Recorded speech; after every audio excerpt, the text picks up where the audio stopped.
How to stop automatically following on Facebook. So let's begin. First, make sure that you are connected with the internet, and once you're connected with the internet, you need to open up your Facebook application. In Facebook application, you need to click on these three lines at the top right corner. Then here you need to scroll down below and click on settings and privacy. In settings and privacy, you need to click on settings, and here you need to scroll down below and click on followers and public content.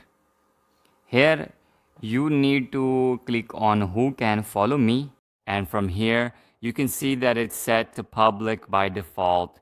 You need to change it to friends and then save it. By doing this, random people won't be able to follow you. Only your friends will be able to follow you. And in this way you can stop automatically following on Facebook.